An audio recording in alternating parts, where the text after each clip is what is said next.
What is it do you like about Coke? I love the smell of it. Is raw. It's raw every goddamn year. Yes, Hey man, Lord. serve 'em raw, goddammit. Subscribe to Serving It Raw and let's keep it all the way funky, uncut, raw. Serving it raw just like my boy Gutter Kane. Yes, Lord. You done tapped in the Serving the Raw podcast where the convo stays so raw it don't need no cut. I'm your host, Gutter Kane, the Gutter Man. And today, we're joined by a true multi-talented creative force. You may know her as 1/3 of the iconic 90s R&B trio Divine, who gave us the unforgettable hit single Lately.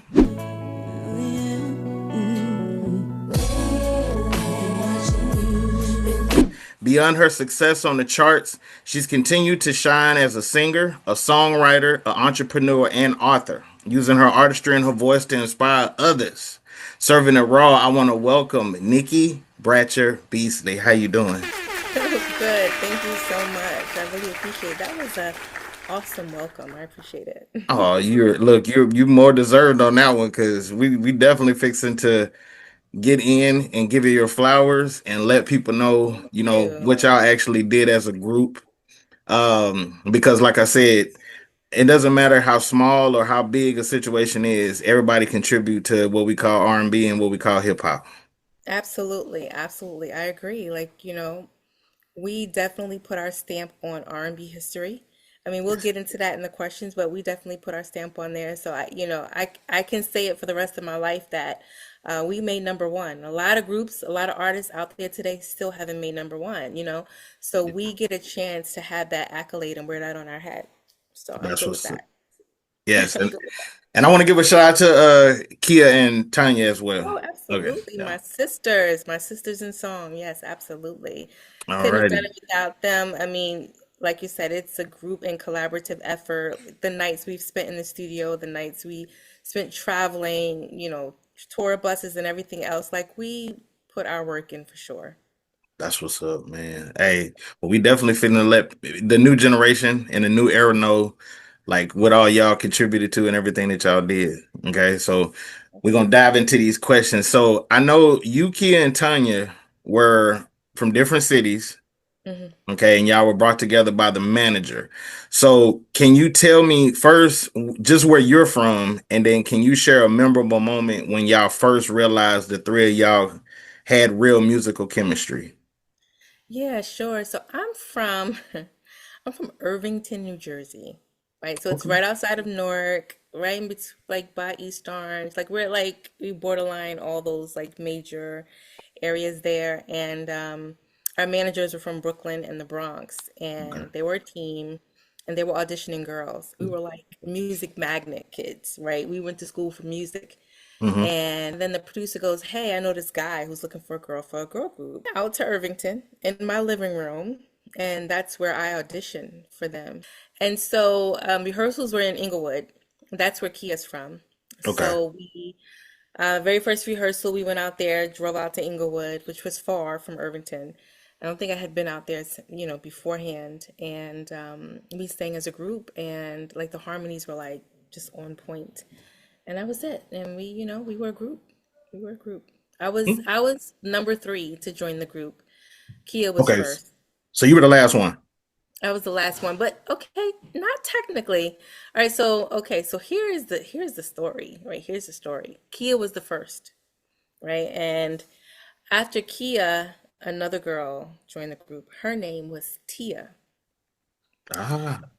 And then it was me, right? And then somewhere in between there, Tia was no longer in the group, and then Tanya came along. So Tanya is the next to the last Technically. Okay, I because got there you. was one after Tanya. Okay. Okay. There was one after Tanya. All right. Now, looking back at the late 90s, okay. Now, Divines, y'all lately just seem to take off overnight, because I remember when I first heard it, and then it's like the next day I went to school, it's like everybody was just talking about it.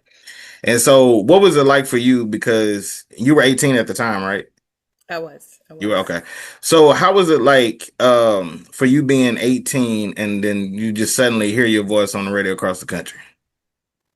It was it was magical because I know you said like, overnight success, right? But it was months, year in the making, right? So when Oh, we okay. came together with all of the rehearsals and stuff like that, and then when we had lately, the team was already working on setting that song up to the radios for the release, right? So it takes a lot of working with the radio stations, to set it up. So when the song came out, the stations were already supplied with the song and they were just ready to go, right? So it was the preparation that went into setting up the record was like not an overnight thing. It took months to do that. So I believe with the first time we heard the song on the radio, we were in Chicago and I think it was WGCI. We were in Chicago and we were at the radio station and they debuted lately. And that was like amazing. So we had a really great time there. And then from there, like the song just kind of like took off. Okay. What was the first time was that the first time you heard it on the radio?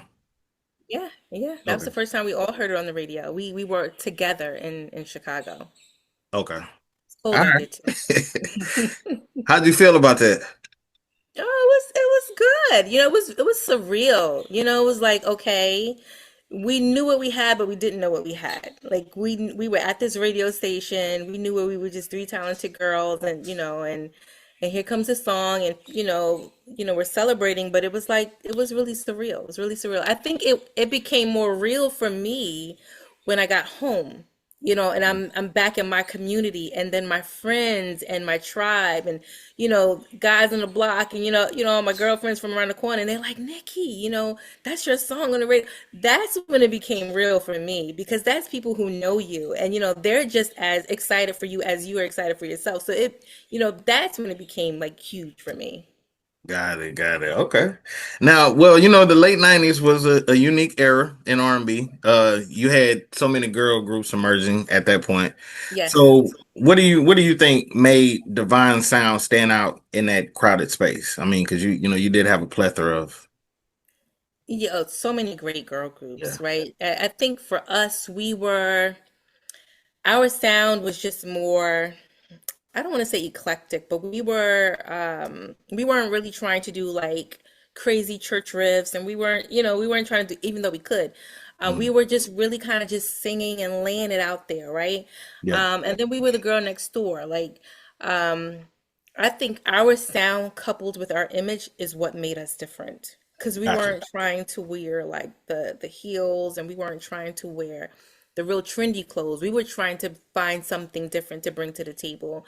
And it's so funny. Like I told you, we just moved into our new home and I just found a bin full of Divine clothes, like all the stuff that we were in like try video and like you really couldn't mix us up with another group. Okay. Yeah, because when I saw lately, y'all were in the Bayou, right? We were in Louisiana in the bayou. Yeah, that was saying like, because I'm from Louisiana, so I was like, Oh, are you? yeah, yeah, I'm born and raised in Louisiana, so I Oh, could, yeah. that's awesome. So I thought that was unique on that type of, you know, it almost had like a Jason's lyrics like type of Yes, vibe when Jada and I can't think of his name. I think it's Alan Payne when they were like Alan. at the Bayou, it was like that song lately just it went with that aesthetic. Yes.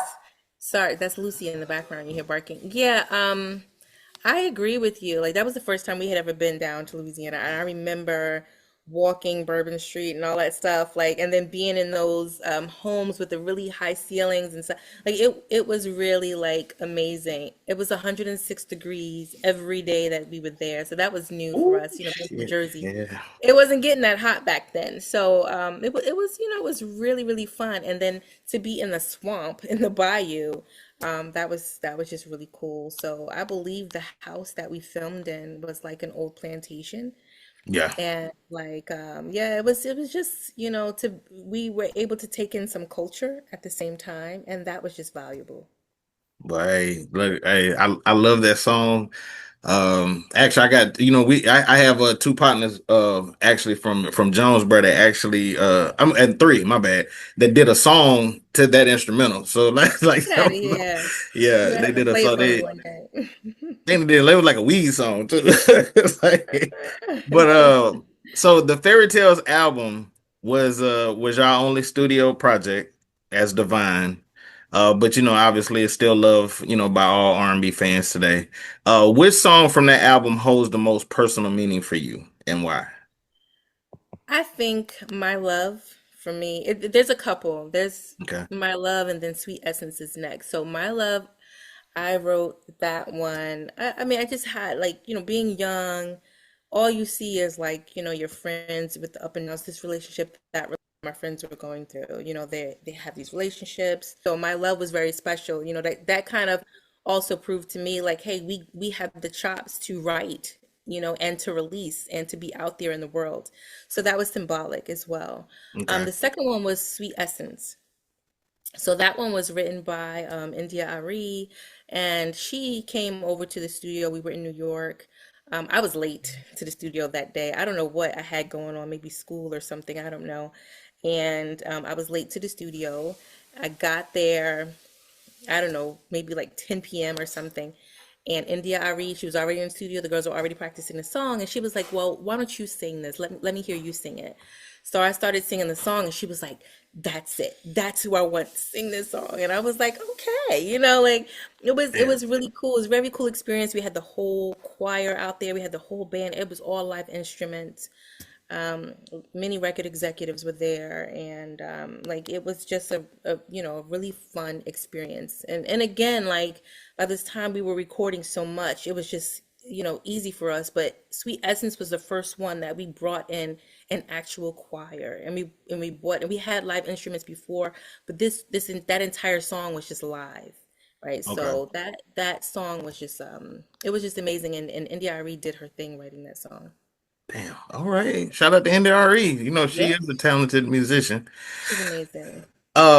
Before I actually get on this one more try, the Okay. cover y'all did of George Michael, do you think, well, let me rephrase that. What song do you feel should have been the next single after Lately? Because obviously the one more try is what it was, but do you think that was the route that it should have went? At that age, they don't take our opinion in consideration, like so. I mean, but looking back, Okay, I'm like, I okay, amongst you among us three, three, yeah. Did y'all ever be like, hey, maybe we should? I wish it was maybe this single. we talked about it as as a group. We always felt like it should have been a song that we all co-wrote, right? Okay, Because we had a couple of great songs on the album. From myself, I believe that the next song should have been Sweet Essence. I thought it would have been a great follow-up to Lately. And again, like it was an original song, okay, whereas One More Try was a remake. So I've always felt like, I mean, there's nothing wrong with remakes, right? I guess the one yeah, little girl, she remade our song, but we were still establishing ourselves with Lately. And Lately was so big, right? So to come out with a remake, continue to ride that wave, right? So I felt like Sweet Essence would have been like the next one. okay. It wasn't ready yet. That song was gold. That song was certified gold. But that song, Hold we did on. not. One more try. Yeah, but we didn't get that recognition because we'll probably get into it, but it was a lot of stuff that happened. But One More Try was gold on its own, Yeah. but we didn't give it the attention that it needed because that song was already so big. So it deserved more attention for sure. Okay. And so now I'm fixing to dive in. So the cover, your cover of George Michael's "One More Try" was a bold move. Okay, so I give that. And so um I guess how did the group decide to record it? What was the approach that y'all tried to have making it your own? Yeah, One More Try was very intentional. It was very intentional. We were the label we were signed to at the time was head by Ruben Rodriguez. He worked the George Michael album when the Faith album when George Michael came out. He's Okay. responsible for so many great people, and that Faith album for George Michael was just, it was a game changer. He was the first white guy to really cross over into urban. Everybody's Mm. trying to cross from urban to pop. George Michael came pop to urban, and it was just an amazing, amazing feat. So Ruben working that album had an affinity with that song and wanted that song to be our remake, you know. So that's how that song was chosen. Okay. We did that song with Denzel Foster, Thomas McElroy. They're responsible for In Vogue's sound. And we went out to Oakland and recorded with them for George Michael's song. We did a couple songs with them, but George Michael, that was the big one. Okay. All right. Well, let me switch gears here for a second. Because obviously, I know the success of Lately, as well as the George Michael cover, was I felt like it could come with some intense pressure. So as at such a young age, okay, because we're talking 18, all right. How did y'all personally cope with, well, I guess how did you personally cope with the demands of, touring and recording, public attention and stuff like that? Yeah, you definitely need to have support, right? I had support. My family was there supporting me, and it Okay. was all really new. You know, traveling the world. My mom wasn't there, you know, but I could pick up the phone and call her and be like, "Hey, mom, this is what's next." And you know, there was just a lot of trust in our team, you know, to be able to get out and just explore the world. So I never really felt pressure Okay. from that standpoint, but there obviously was. There's always pressure to look good. That was the pressure. You know, now I'm really getting into something, right? So there was Tanya, Kia, and myself. Tanya, Kia being they were like slim, size 0, size 2 girls. I was a size 6 girl, right? So at size 6 today, you hear 6, you're like, oh, that's not big at all. But back then it was big, standing next to Kia and Tanya. So my pressure was more so with my parents. How did I look? You know, always having to look good, and then to wear my weight well, you know. So, but being out there, being able to, you know, perform, like, you know, once you get on stage, you know, you kind of prepare yourself mentally, like, okay, once you get out there, you can't turn back, right? So you get out there, you kind of do your thing night after night, staying in good voice, doing certain things to make sure you don't lose your voice, which that has happened, Ooh. you know. So, so that part, taking care of ourselves Yeah. was easy. That was easy, you know, but always having the pressure of looking good every time you stepped out of the house, and you know, because people were starting to recognize who we were, you know, and you never really wanted to get caught with someone saying, oh, that's her, or that. Nowadays, like, you know, people know me, okay, fine. But back then we were approaching, you know, mega stardom. Like that was a huge deal. We were on tour with NSYNC and Tatiana Ali at the Yeah. Yeah. time. So Yeah. I was we saying got y'all were off the out there. tour just, you know, always looking good, always doing the right thing, saying the right thing when you're in the public eye. That really was the pressure. The talent part was easy because that's just what we did naturally. Okay. Got it. Now, since disbanded in 2000, okay, how has your relationship with music evolved? Like, do you still find yourself writing and singing or performing in any way, like today? Yeah, we didn't disband right away, right? So I told you that there was another girl after Tanya. So Tanya, she made some personal choices to not be in the group, and then we actually had another girl. So we were working on another project at the time. So we continued to work, record, and all of that stuff. Hmm. But since then, like somewhere along the line, I decided to have a kid. Okay. Um, we got I married my husband, and we had a son after, and then 6 months later, boom, pregnant again. My next baby was coming, so I took time off during that time from music, and just like I don't know everything that happened with Divine. I think we all coped differently. Hmm. For me, like I kind of like stopped. I stopped singing. I stopped writing. But one thing I always did was maintain my relationships. I maintained relationships with the producers and the executives and things like that. So that was, you know, they became so much a part of my life, you know, from so many years that, you know, they became my friends. So after that is when I like started to get back into writing and then just kind of like mentoring other young people who are looking to get into the entertainment business. So that was fun. How did you hook up with Royce? So I was invited to a writing session in a city in New York, and I was there with like 8 other writers, and everybody was kind of writing their parts and then recording their parts. Like that's how it went. You wrote your part, you recorded it, and see how it went with the record. So I was the very last person, and again, I was invited like at the last minute. Wasn't really supposed to be a part of the session, but I was.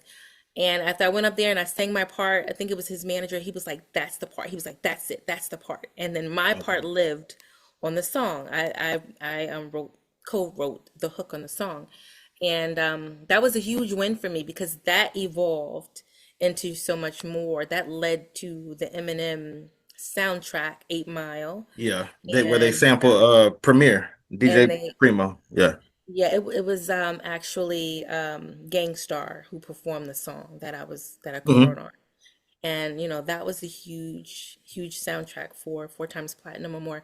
And like it just kept evolving and I kept writing and things like that. Now I work with a couple of artists. Like if you were to call me and say, "Hey, I need to put the show together. Like, can you help me?" Like I would help you put all the pieces together, get you your band, stuff like that. Like help you with your stage performance, things like that. I have an artist now. His name is Young Javi. He's out of the Los Angeles area. Okay. He's rap. So I've changed genres, so to speak, where I kind of like went from R&B to like rap, hip hop, which is really cool. So I kind of went into a space, I know the music business, but I went into a space a little bit differently than on the music side. So and we've been working his project for quite some time. So, and my kids are also musically inclined, my husband Okay. as well. So my son, he one day he picked up a guitar and he just started playing. My oldest daughter, she plays bass guitar, she plays piano. My baby, she's like, learning piano, but she's a singer. Like she wants to sing. They all can sing, but the little one, she wants to sing. So I'm like, Okay. she's gonna be her baby, right? So it's cool. It's cool. I love having that around me because music is such a big part of me. Like if I feel like if I'm not doing music, then I'm extremely unhappy. Doesn't matter how like great things may have been going or whatever the case may be. If I'm not doing music somehow, some way, like I'm depressed. Okay. Now, okay. Let me. So there was a plethora of things that actually caused Divine to kind of split up. Okay, yeah.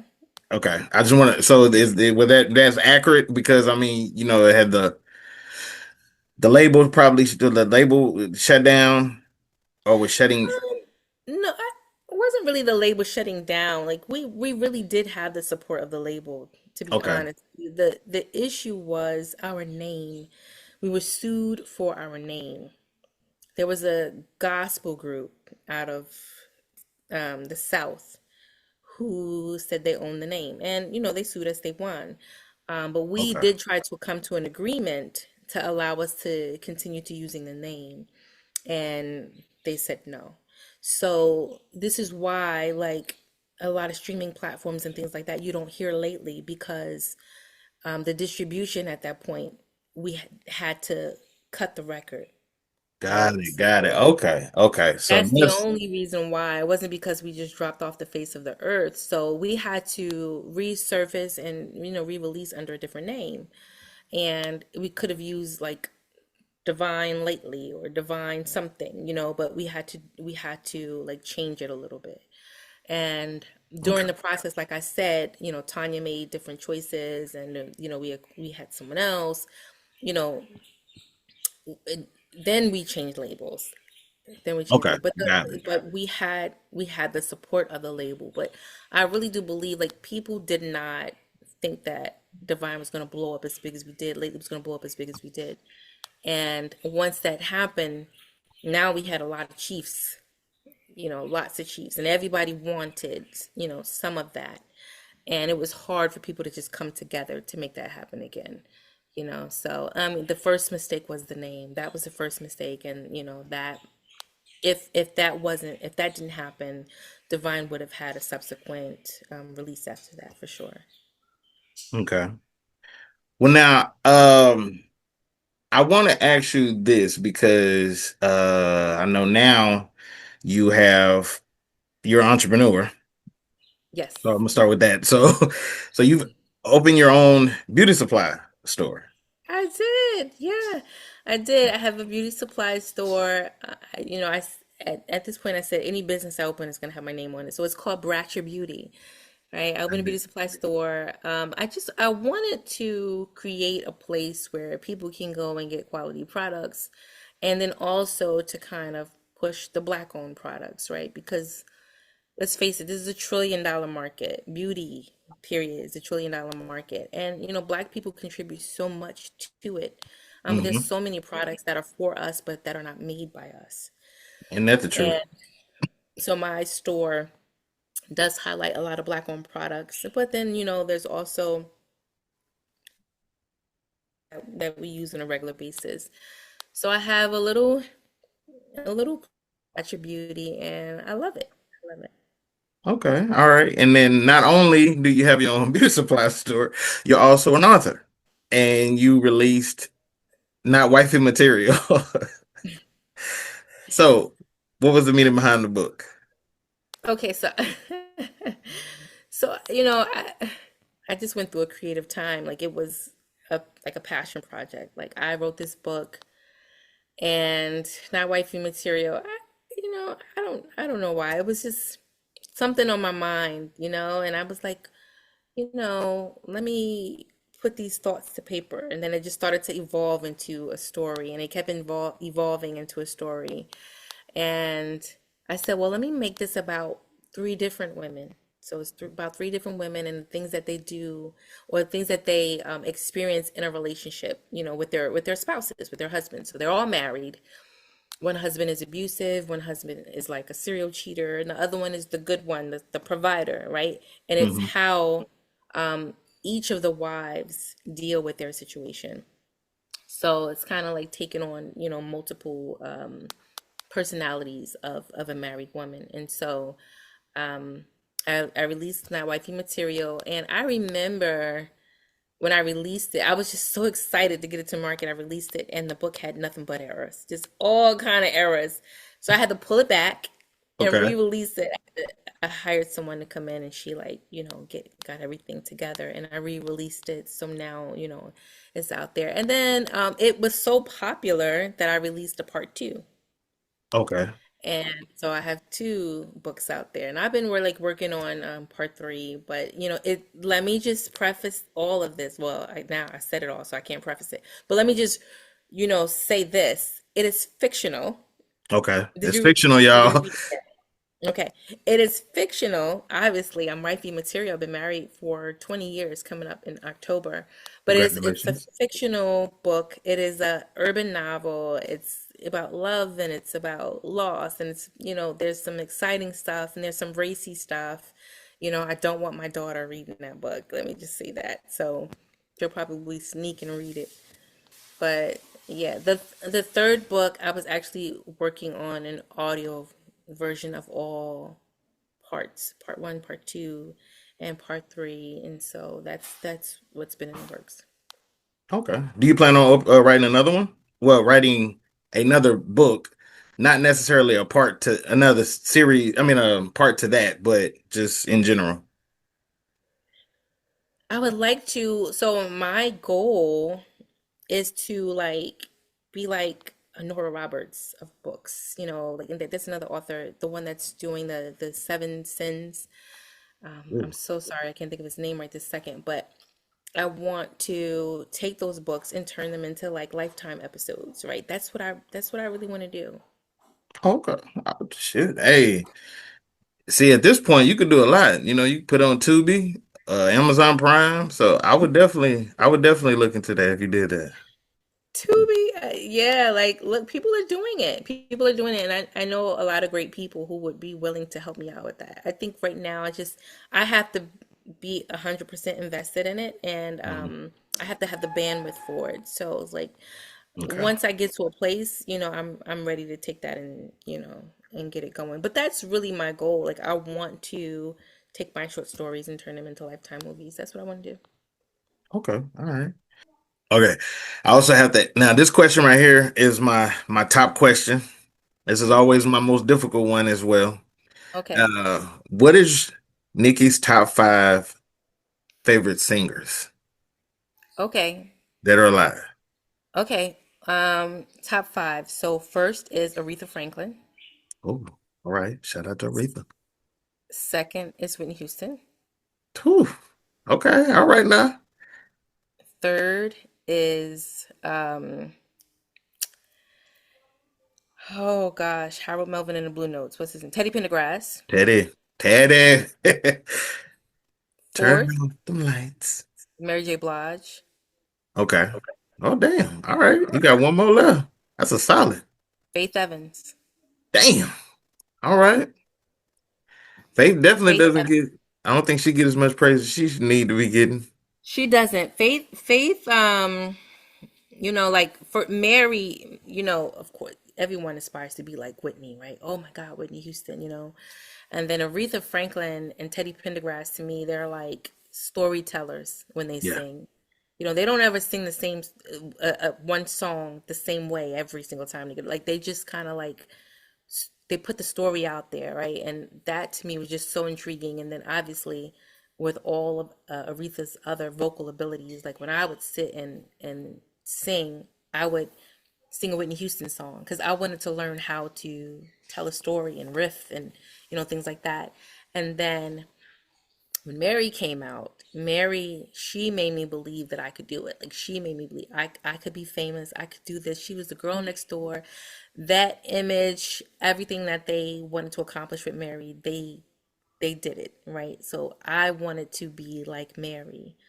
But when I heard Faith, that's when I that's when my sound evolved because my sound was similar, and I started to practice Faith, and that's, I knew how to riff, but like just having the sultry sound and embracing my falsetto and things like that, like, and Faith is so dynamic. She's dynamic not just on the soft, but the full voice sound. Like to me, Faith is like she's like one of the ultimates. She's Oh, from yeah. where I'm from. She's like from Essex County.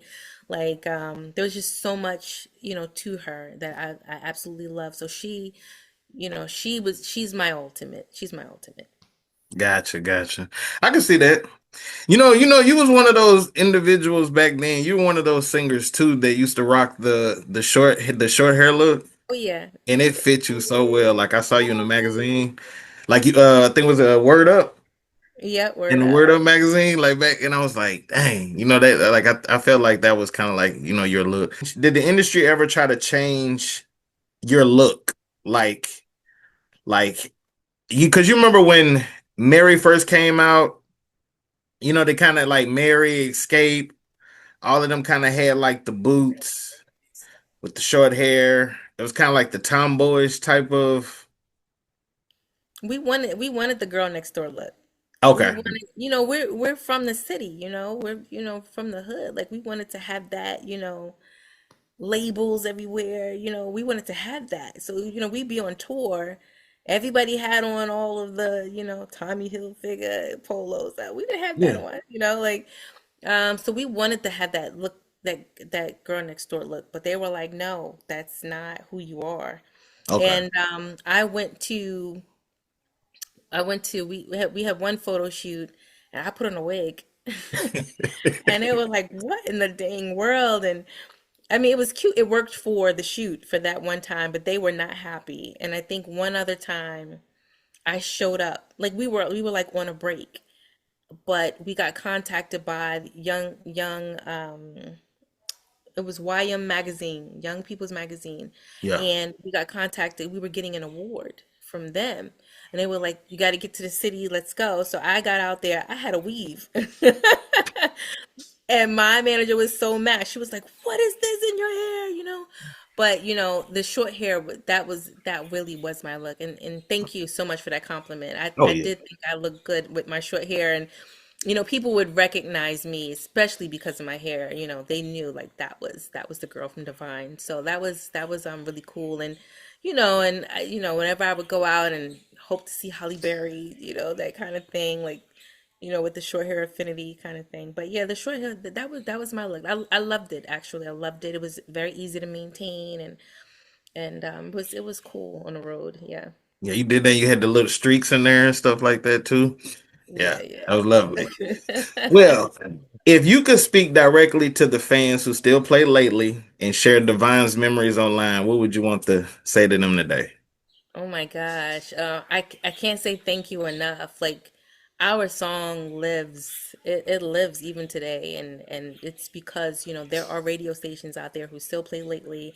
There are people out there who still like stream it. They still have it. Like I'll get messages in DMs with pictures of the very first record and stuff. Like that stuff is really cool, and we didn't just die. We didn't just drop off the face of the earth. The music industry is a very legal industry driven as well. So there's so much behind it, so many politics behind it. And obviously if we knew then what we know now, we'd still be making music. And, Kia and I just had this conversation like, are we tired of the narrative, like one hit wonder, like we were out at one time, Yeah, I just was drop off. gonna. Like, are we tired of that narrative? Because the thing is, like, we can change it. Like, we can change it. But it takes nothing to go and record a song and put it out and say, hey, so now you can't say we were a one hit wonder at all anymore because, we can do it again. We have the resources to do it. We know the people to do it.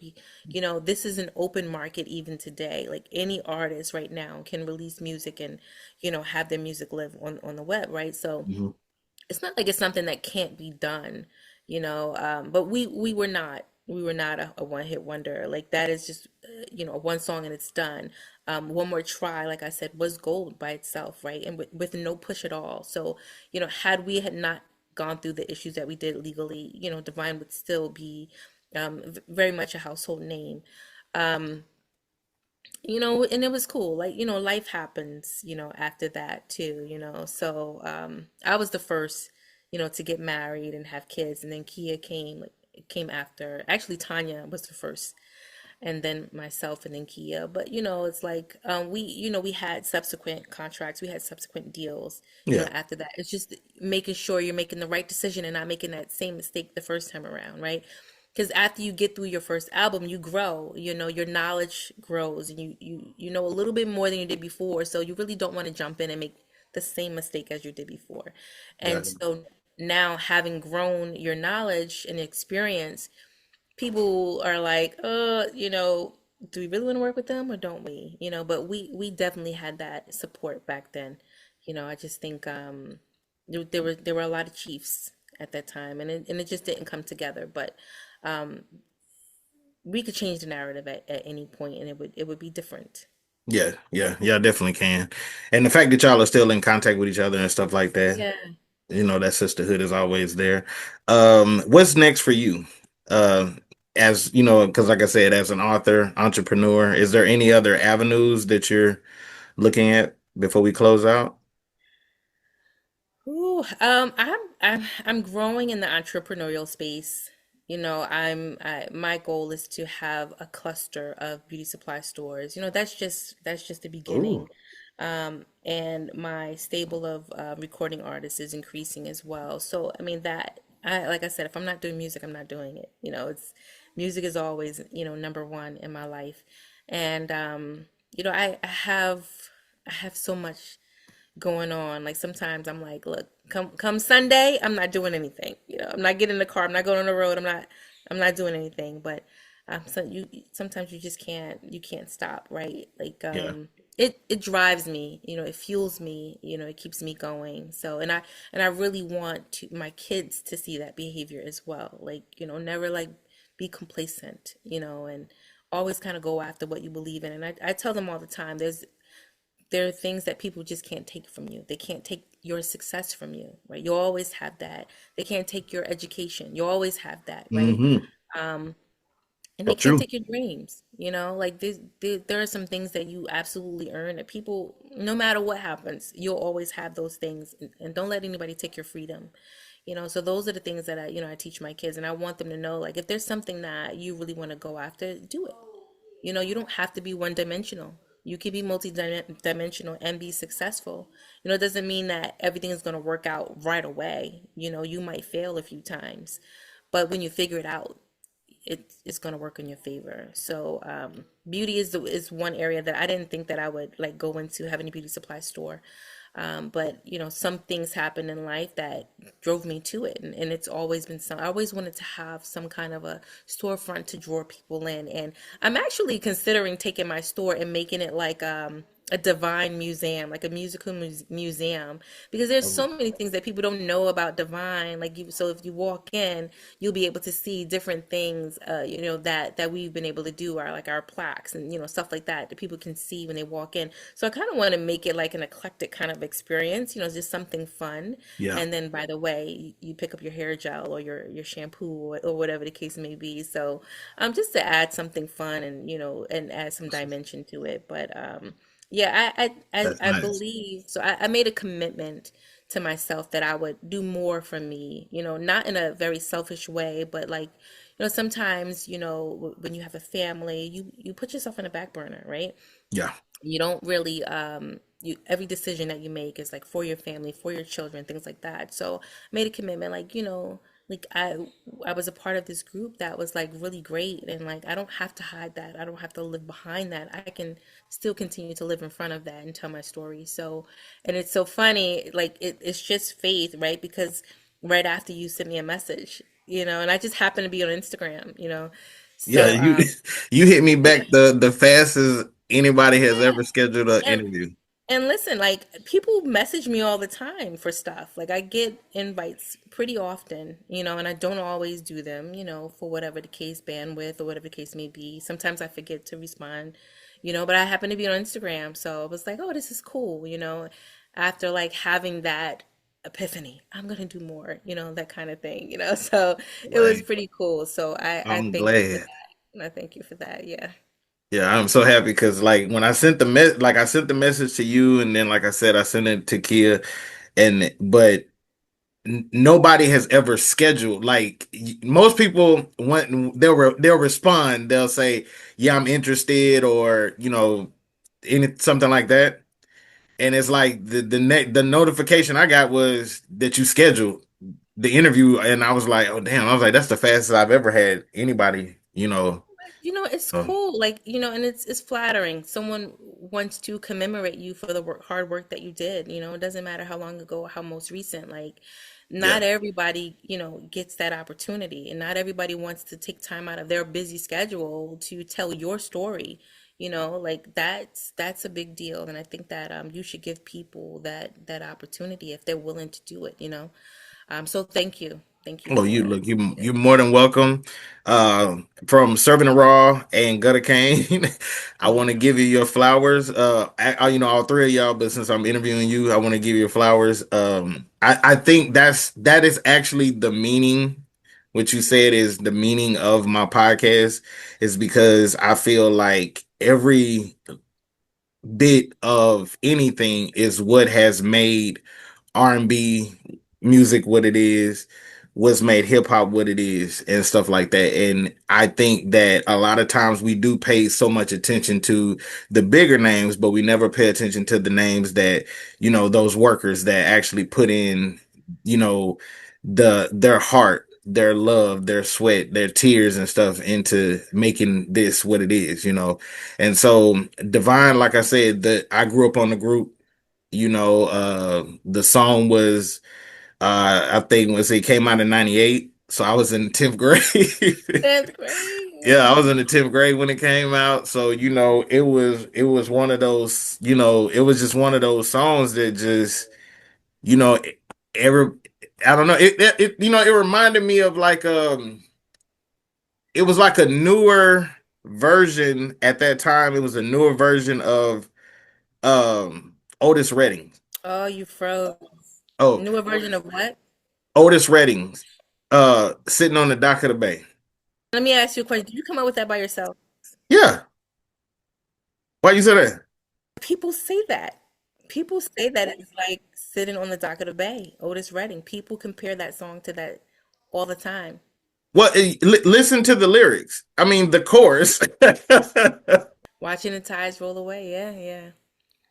Just sitting away, watching the days go. Yeah, yeah, yeah. I guess so. Yeah, yeah. You see what I'm saying? People say it. People have been saying it since the very beginning. Yeah, that's true. Yeah, Yeah. Otis So Redding. I just felt like, and I'm big on like, songs back then. When it comes to like Al Green and Oh, yeah, yeah, yeah. Howlin' Wolf and all those, and Muddy Waters, Oh, yeah, yeah. blues and Johnny Taylor and ZZ Hill and all that. I grew up on all that stuff. My mom was big on that. So my mom and dad actually.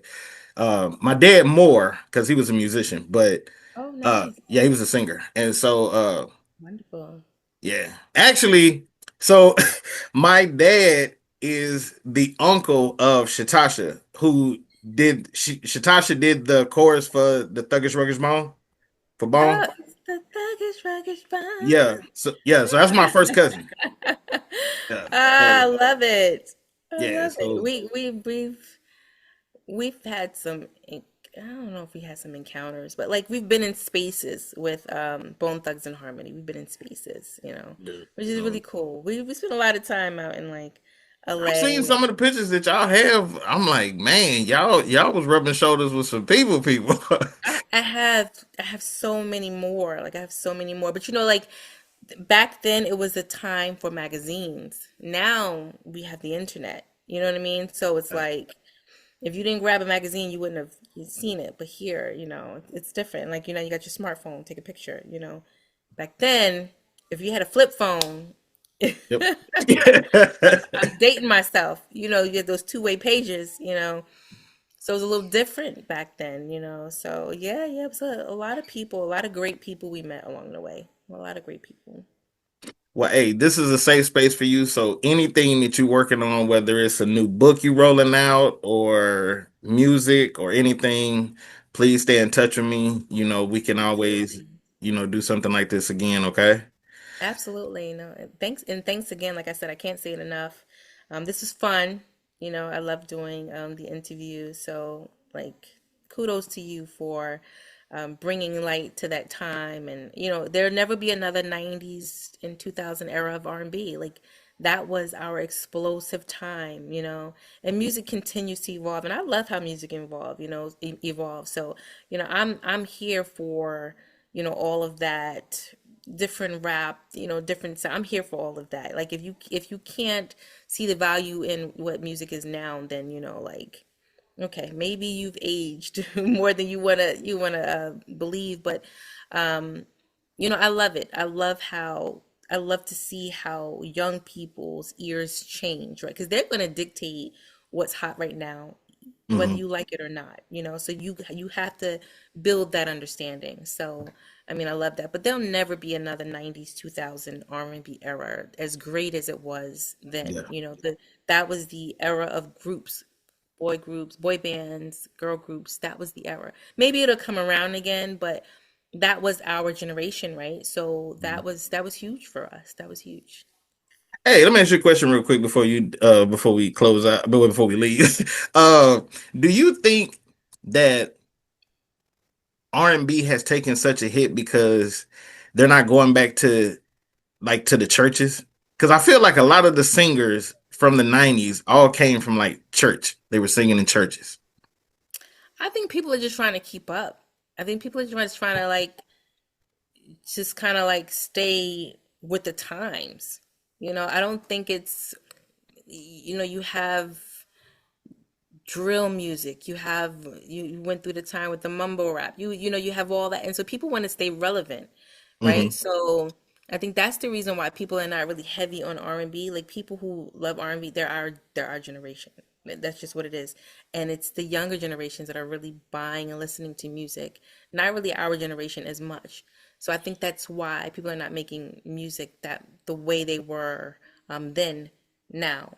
Now, it's not to say that it's not coming back because I know that artists are doing it and they're pushing for that to come back. And some music, obviously, I listen to it, but people are just trying to stay relevant. They're trying to stay current. People are trying to stay current. That's really what it is. Okay.